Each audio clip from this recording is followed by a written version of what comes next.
ॐ ज्ञानातिमिरान्धस्य ज्ञानञ्जनशलाकया चक्षुरुन्मिलितं येन तस्मै श्रीगुरुवे नमः। नमो विष्णुपादाय कृष्णप्रेष्ठाय भूतले श्रीमते भक्तिवेदान्तस्वामिन्निति नामिने। नमस्ते सारस्वती देवे गौरवाणी प्रचारिणे निर्विशेषशून्यवादी पाश्चात्यदेशतारिणे। नमो महावदन्याय कृष्णप्रेमप्रदायते कृष्णाय कृष्णचैतन्यनाम्ने गौरतुसे नमः। जय श्री कृष्ण चैतन्य प्रभु नित्यानंद श्री अद्वैत गदाधर श्रीवासादि गौर भक्तवृंद। हरे कृष्णा कृष्णा कृष्णा हरे हरे, हरे राम राम राम हरे हरे। हरे Krishna. So we welcome everyone for today's discussion on Srimad Bhagavad Gita. So we are discussing from second chapter, verse number 8. Yesterday we discussed from verse number 7. Karpanya dosho vahata swabhava richami tvam dharma samudha cheta yashre hasyan nishchitam ruhitam me sisyaste aham sadhima tvam prapannam. Arjuna finally surrenders to Krishna. He became completely perplexed about his duties, about and because of miserly weakness, he was unable to decide what should be done, what should not be done. Although he knew very well what he is supposed to do, what is his duty, but he still, because of weakness of heart, which aroused from of miserly being miser, he is unable to decide what to do. That's why he requested Krishna that you please instruct me what is best for me, what is ultimate good for me. Say yes. And I become your disciple. Whatever you will instruct me, I will follow. No more friendly talk. So in this way, Arjuna surrendered. So Krishna might ask Arjuna that why only me?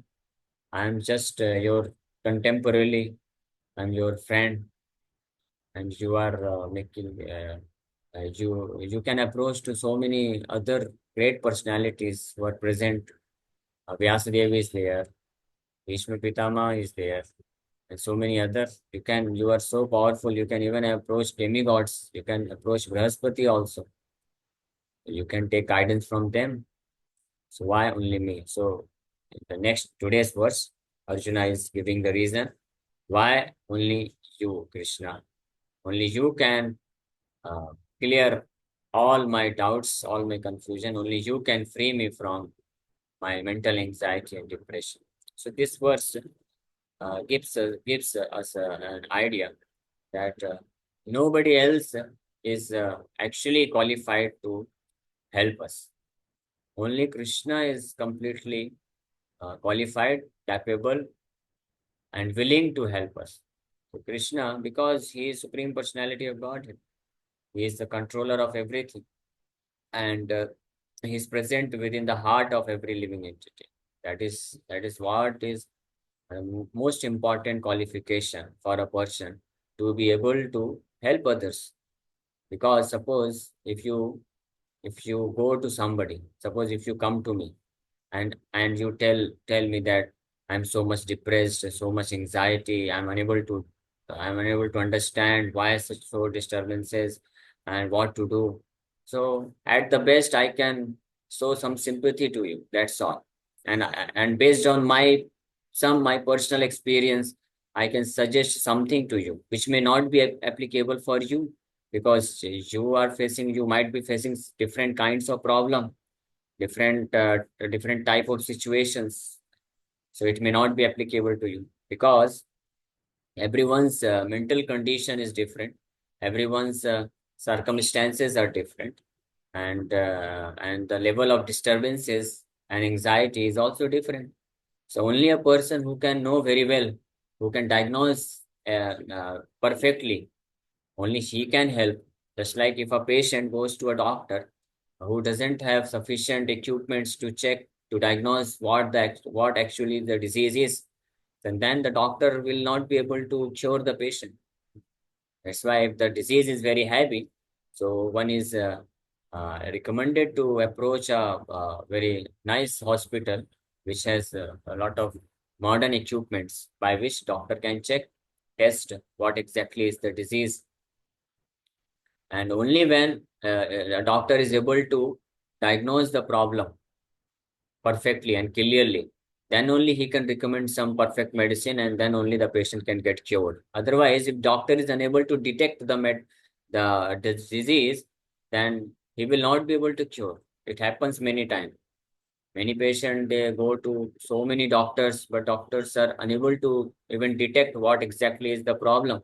But when they approach some very good reputed hospital, very experienced doctors, and in the hospital there are many modern equipments to check, to diagnose the problem, immediately they come to know your disease is because of this problem, and then they recommend, they give the treatment, and then the patient is cured completely. Similarly, we are also facing a disease, the greatest disease, that is heart disease.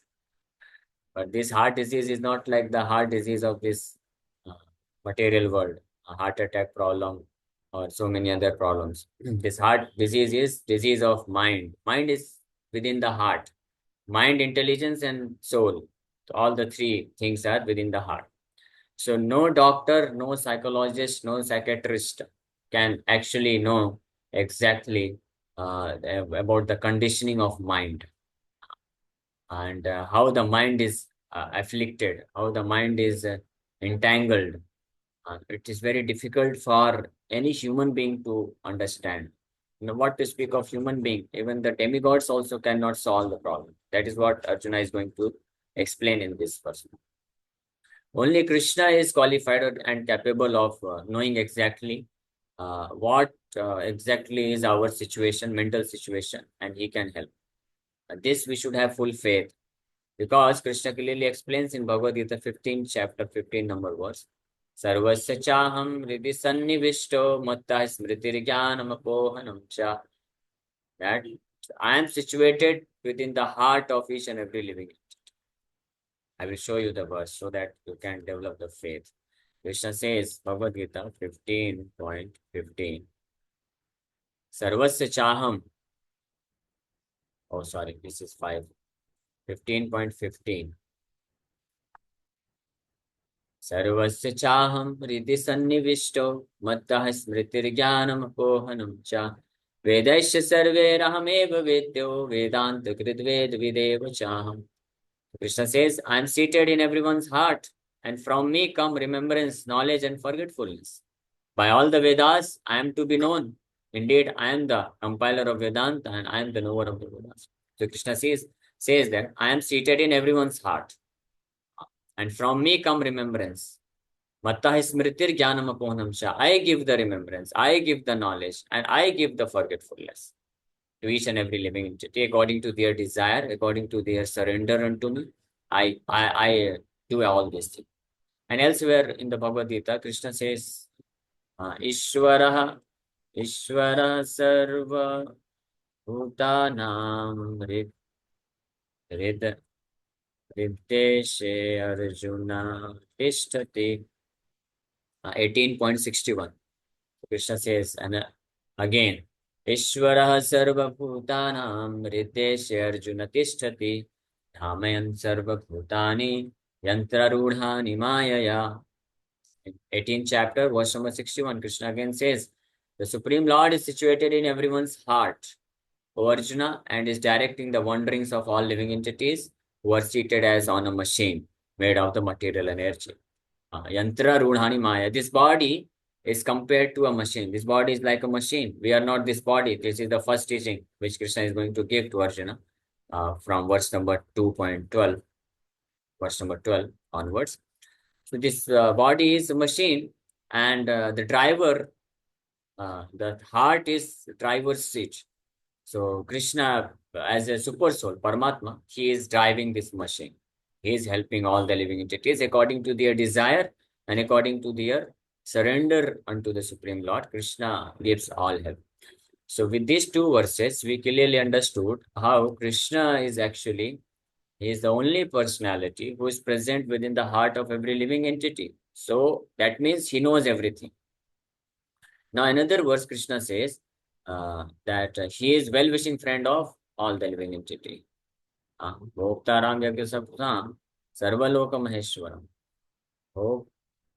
Bhoktaram Yagyatapsam Sarvaloka Maheshwaram. This is in Bhagavad Gita 5.29. Bhoktaram Yagyatapsam Sarvaloka Maheshwaram Shuridam Sarvabhutanam Yatva Mam Santimrichyate.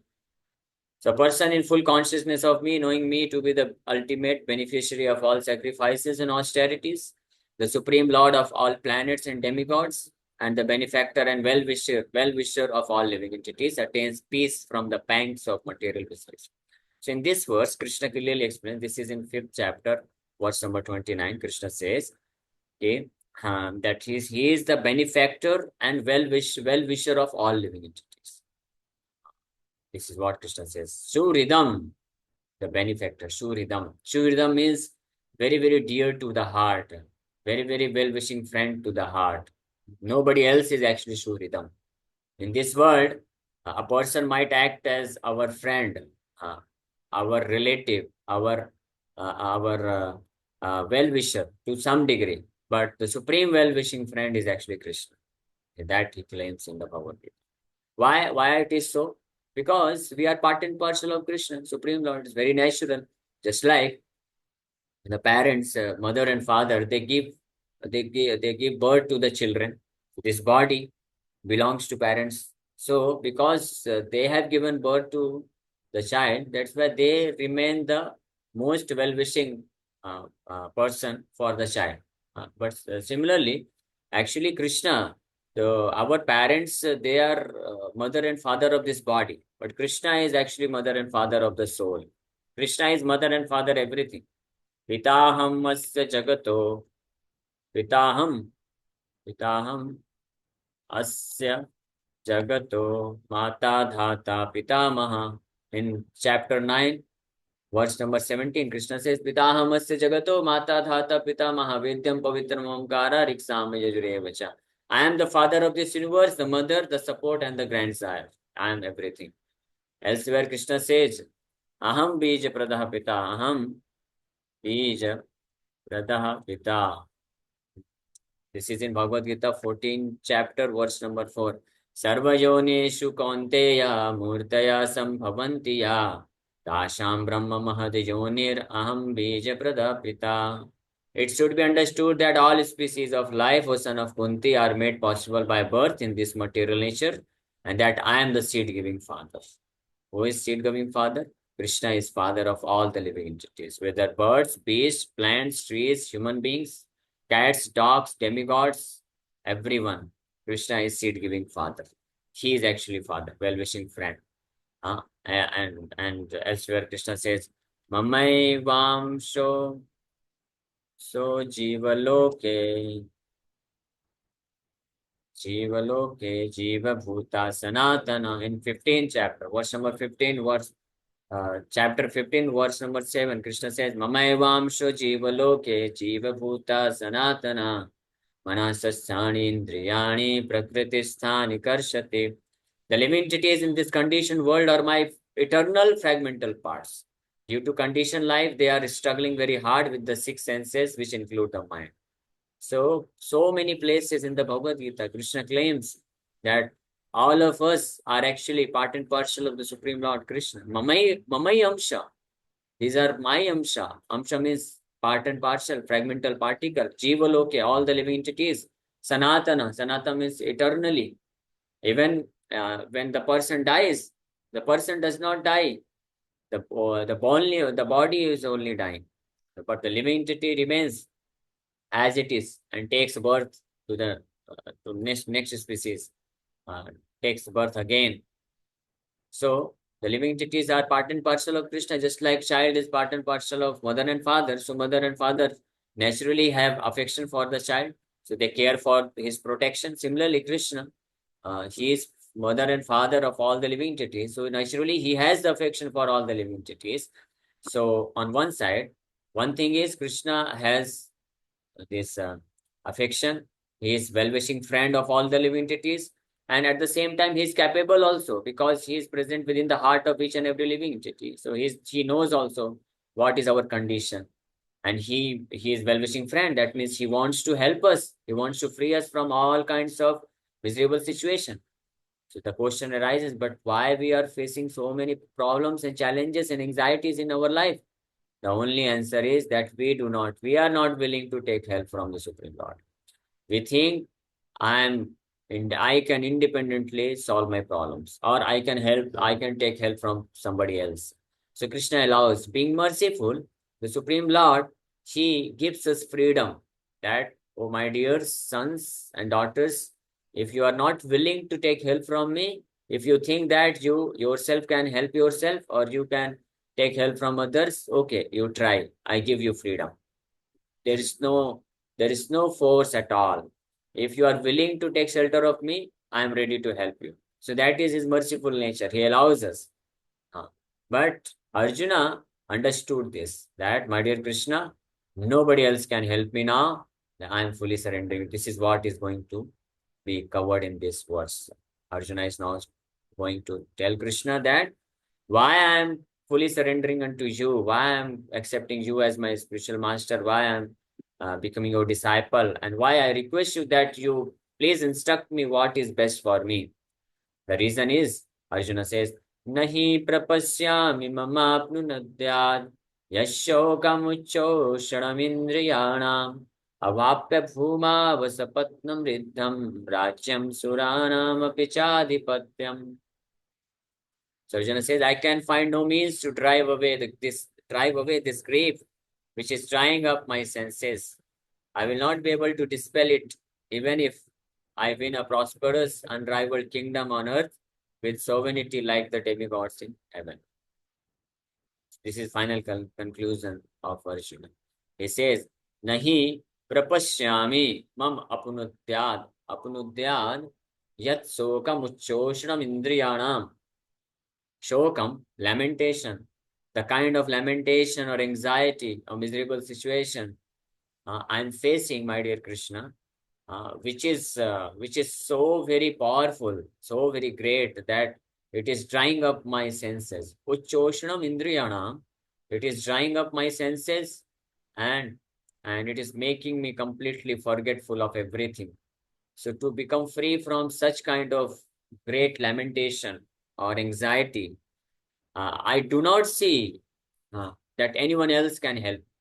Nahi prapashyami. Pashyami means to see, and prapashyami means prakrishtrupena pashyami. He says that I can clearly see that there is nobody else who can help me. Nobody in this earthly planet, he says, nobody can help. And also, avapya bhumav, on the earth. Bhumav means on the earth. Even I achieve the unrivaled kingdom, Asapatanam. Asapatanam means without rival, no enemy. Asapatanam. So, as avapya bhumav asapatanam riddham, even if I get the prosperity, complete prosperity over this earthly planet without any rival, rajyam suranam api chadhipatyam. So, not only this earthly planet can help me, but even rajyam suranam. Suranam means demigods.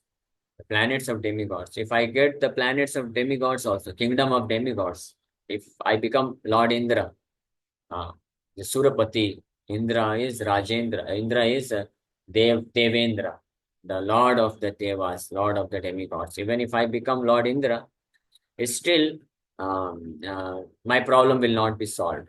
Only you can solve my problems. So this is what the Arjuna's conclusion is. He is saying.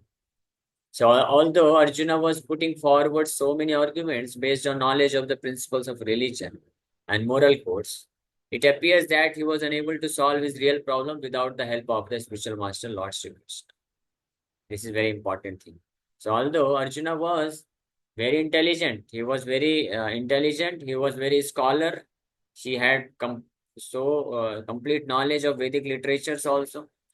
and he was a great warrior, very powerful, and he had great control over his mind and senses. He was such uh, a controller of his mind and senses. His focus was of ultimate level, but still, she he was unable to help himself. Uh, he was unable to solve his real problem without the help of a bona fide spiritual master, Lord Shri Krishna. That's why in the previous verse also we discussed that in order to become free from the perplexities of life, it doesn't matter how much intelligent, how much powerful, how much resources we might be having, will not be able to solve our perplexities without the help of a genuine, bona fide spiritual master who is in who is coming in the disciplic succession of the Supreme Lord Krishna. So Arjuna being very fortunate, he was a friend of Lord Supreme Lord Krishna. Arjuna being very fortunate, he directly took shelter of Krishna's lotus feet and accepted Krishna as his guide, mentor, or guru, spiritual master. Ultimate spiritual master is Krishna himself. So he got the help. Similarly, anybody in this world who is in perplexity. Everyone is in perplexity. There is no doubt about it. Everyone in this world, to more or less degree, is in perplexed situation. He is in some kind of miserable situation or some kind of state of confusion. And if somebody is not in miserable situation or some kind of state of confusion or disturbances, depression, that means he is a mad person. He is in complete hallucination or illusion. He doesn't even know what is good for him. Only a person who actually knows the value of human life, who actually knows what is good for me, only he can be confused. Only he can be experiencing the perplexities, miseries. So he will take shelter of some one of our spiritual master, and in this way become free from perplexities of life. But a person who is completely in the mode of ignorance, that means a person who is living life like cats and dogs, animals, life like animals, only that person will become very happy simply by getting some cheap kind of material happiness. In this world, a person who becomes satisfied if simply by getting some amount of money so that he can maintain himself and his family. And in this way, he thinks that I am completely happy and satisfied. He is the most foolish person. He is like an animal because he doesn't know that the death is awaiting for me, and before death old age is awaiting for me, and so many different kinds of miseries in life are awaiting for me. He's completely in ignorance. He doesn't know. He thinks that at present I'm able to earn money. At present I'm able to enjoy my senses. At present I'm able to maintain my family and everything. So I am most happy. I'm most secure. I have big bank balance. I have millions of rupees in my account, and I have so many family members, my wife, children, and so many others. They are always ready to serve me, protect me. So I am perfectly situated. I am very happy. So such a person is living in complete illusion. He doesn't know when the time of death will come. Nobody is going to help him. No amount of resources which he gathered throughout his life, no amount of money which he kept in which he has kept in bank account, and no amount of his service. All other relatives, very well wishing friend and relatives also, they cannot help him. At the time of death, he has to leave everything, and he will be forced to enter into a species of life which he practiced throughout his life. If he has not utilized the human form of life to understand the value of human form of life, and he has not executed the principles of dharma, then surely he is going to get the body of an animal. And that is the law of nature. The laws of nature, laws of material nature are very strong, very stringent, very strict. And according to the laws of nature, if a living entity who has been given this human form of life, if it doesn't utilize this human form of life in a proper way, and if he lives life like an animal, and what is the meaning of living life like an animal? If somebody who is only interested to take care of bodily demands, if somebody who is only interested to take care of his eating, sleeping, mating, and defending facilities, ahara nidra bhaya maithunam cha samanyam etat pashubhi naranam. Dharmo hitesham adhiko vishesa dharmena hina pasubhi samana. If a person whose business is only how to eat, how to sleep, how to have mate, and how to defend myself, secure myself, the person is living life like an animal. So surely material nature will ask him, so why you have wasted human form of life, which you could have utilized for understanding the value of life and to progress towards a higher destination, spiritual destination. So if you were only interested to enjoy life like animals, then better you take the body of an animal. Why should you waste the seat of a human being? Just like if a student who got admission into a very reputed good college, but instead of studying and utilizing the opportunity, he is simply enjoying the life, college life, enjoying and or doing all kinds of nonsense activities, and he is not clearing his exams and getting backlogs in all the subjects, then after 2, 3 exams, the college authority will say, why are you wasting this seat? You give it up. You go to some third class college. If you only want to enjoy parties and roam around the city with girls and boys, then you don't waste this valuable seat. We'll give it to some genuine candidate who can nicely study and become a good contributor to the society. Similarly, this human form of life is meant for exuding some higher purpose.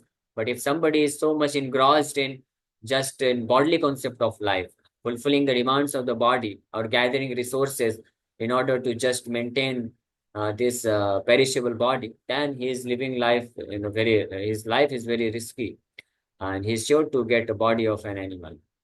So in this way, a person who forgets this thing and is simply satisfied with whatever temporary material happiness he is getting, he is the most foolish person. He is in living in illusion.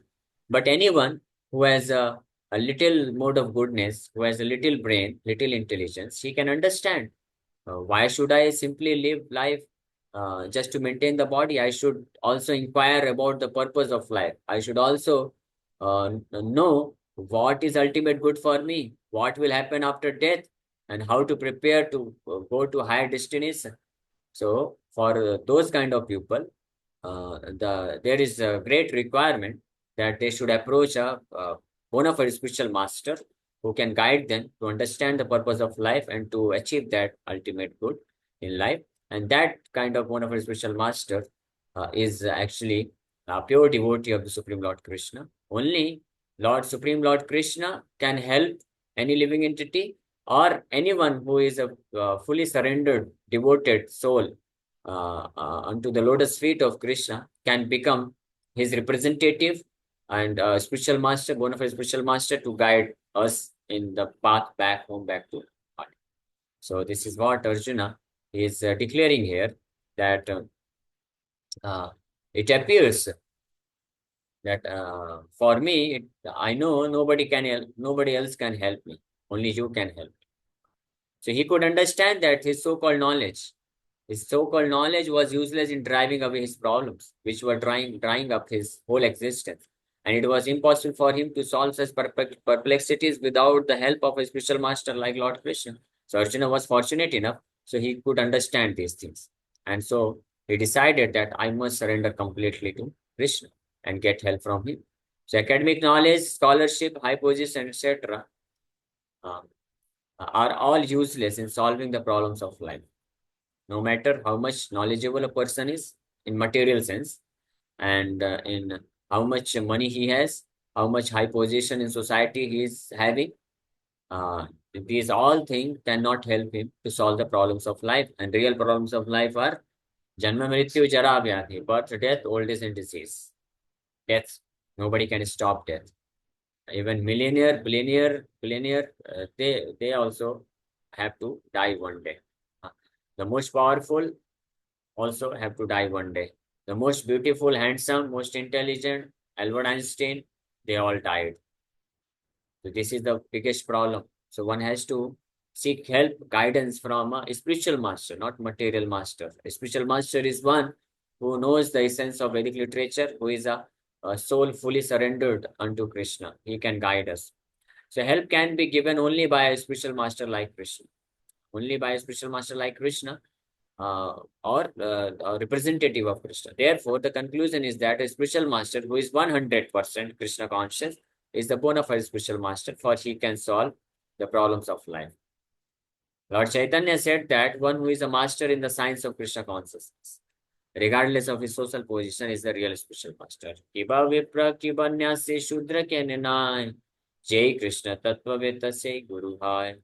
So Lord Sri Chaitanya Mahaprabhu said, the one who is a devotee of the Supreme Lord, Krishna, that means he is fully Krishna conscious, he can guide. It doesn't matter whether a person is a Vipra, learned scholar in Vedic wisdom, or born in a lower family, or is in renounced order of life. If he is a master in the science of Krishna, he is the perfect and bona fide spiritual master. Okay, so we stop here. The remaining purport will study tomorrow, and we'll have the explanation. So thank you very much. If anybody has any questions, please ask. Hare Krishna. Thank you very much. So the way we live our life, uh, so that kind of consciousness we develop, and at the time of death, we remember those kind of situation, and accordingly we get birth. Next one. So next birth is determined on the basis of what kind of mentality or consciousness or thought process is there when we are leaving our body. So if it is of any kind of material things, material attachment, then surely we are going to take birth again in this material world to suffer threefold miserable situation and four kinds of real problems. But if somebody is fortunate enough to utilize the transcendental knowledge of Bhagavad Gita to become fully Krishna conscious, then at the time of death, when he remembers, his consciousness is completely fixed upon the Supreme Lord Krishna, then as soon as he leaves the body, she is no longer he has to take birth again in this miserable material world. He goes back to Krishna. Okay.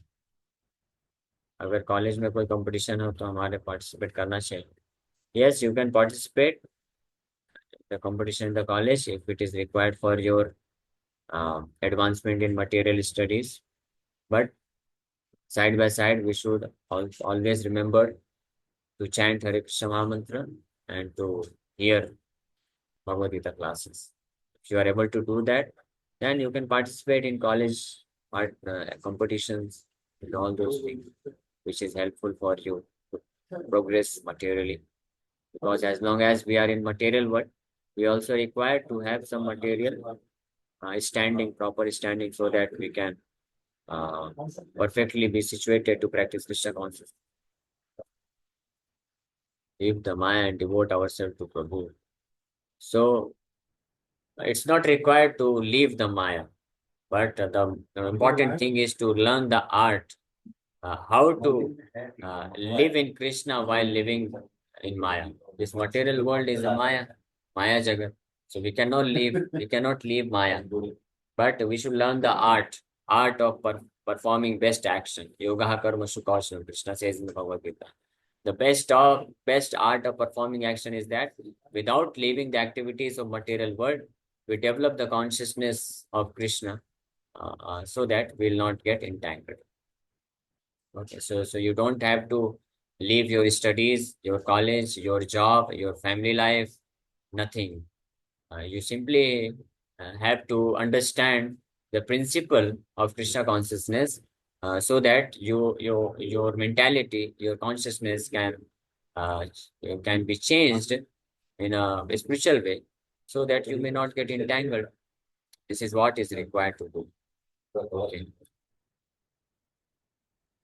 So, okay, next question is, but we fear when we are in material atmosphere. So that fear is a good, healthy fear. We should always have fear that we may not get entangled into material activities too much to forget Krishna. So when we are fearful, in such situation, we should intensely take shelter of Krishna's lotus feet. Krishna, by chanting his holy name, and Krishna is surely going to help you if you are sincere, and if you intensely pray to him, and if you faithfully remember him. So Krishna is definitely very much willing to help. Okay. You are unable to speak in front of people, doesn't matter. You speak to Krishna. Krishna is ready to hear in whatever way you can express yourself. It doesn't even require the words. Sometimes it may so happen we want to pray to Krishna, we want to express ourselves, we want to say something to somebody, but the other person might not be able to understand because we are not so expert in speaking. But that does not matter for Krishna. Krishna is within the heart. So even if you are unable to speak anything, you don't have any words, you don't have any shlokas to recite in front of the Supreme Lord, to pray to Him, to glorify Him. You simply have the feelings that, my dear Krishna, I want to take shelter of your lotus feet. Please accept me. Please engage me in your service. And in this attitude, you simply chant Hare Krishna, Krishna Krishna, Hare Hare, Hare Ram, Ram Ram, Hare Hare. Krishna understands everything. He will provide you the intelligence by which you can one day express also yourself. There are many devotees who are very, by nature, they were introvert. Uh, but when they got connected in ISKCON and they started studying Bhagavad Gita, chanting Hare Krishna Mahamantra, they become expert orator. They started giving classes. And I myself is one of the example for such kind of person. I was very introvert. I never used to speak in front of public in school days, but now I'm able to speak on Bhagavad Gita. So if you pray to Krishna, Krishna can guide you, give you all intelligence to progress ahead. Okay. Hare Krishna.